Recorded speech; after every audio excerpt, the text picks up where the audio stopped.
qulfii bilbila keessanii koodii yookaan paaternii garaagaraatiin osoo hin ta'in ofii barbaaddan qofa kaachuudhaan kan salphatti haala ittiin godhachuu dandeessan isinitti agarsiisa. Haala kanaan haala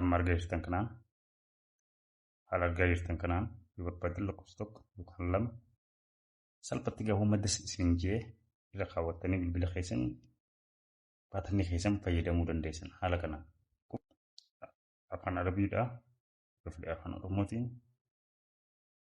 haala kanaan gaafa fayyadamtanii bilbila keessan ammoo salphatti fayyadamuu dandeessan. Tole haala kanaan erga godhattan ergasii piinii yoo koodii keessan wallaaltanillee akka carraadhaa akka banachuu dandeessan isin gargaara. Piinii kanatti godhachuun ergasii haala kanaan gaafa permishinii laattanii hordoftoota biyyaa ergasii haala kanaan permishina isaa laattanii fi ergasii itti fuftan hordoftoota biyyaa haala kanaan halluu gootanii of duuba deebitan. Ergasii hordoftoota biyyaa erga permishina laattanii fixan booda itti isinii fufaa. Permishina biraa yoo barbaaddanis itti godhachuu dandeessanii ergasii bilbila keessan haala amma argaa jirtan kanaan paaternii ofii itti godhattan malee hin banamuu jechuudha. Haala kanaan paaternii isin itti ofii godhattaniin ala. Kanaafuu fayyadamaadhaa haala ittiin aappii kanatti argattan ammoo isinitti agarsiisa. Duraan dursee asuma Google Chrome keessan keessa dhuftanii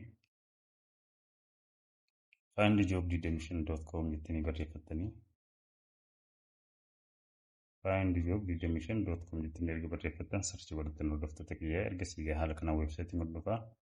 Ergasii yeroo takka tokkottan weebsaayitii tanaa haala kanaan iddoo sarchi baaringii kanarratti lakkoofsa tokkoo fi paapaa barreeffattanii ergasii sarchi godhattanii ergasii haala kanaan suuraan tun isin dhufaa.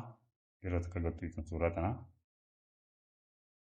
erga suuraa tana gattuutan gaafa hordoftoota kiyyaa haala kanaan scroll godhaatuma. Haala kanaan iddoo daawulood jiru kana gattuudhaan appilikeeshinii kana argachuu dandeessan. Tole hordoftoota kiyyaa bilbila keessan iccitii teessan eeguudhaaf hedduu isin gargaara. Itti fayyadamaadhaa. Namoonni baay'eenis akka fayyadamu faavuraayitii tuquun dagatinadhaa. Galatoomaadhaa waan hordoftaniif yeroo gaarii qabaadhaa turtii.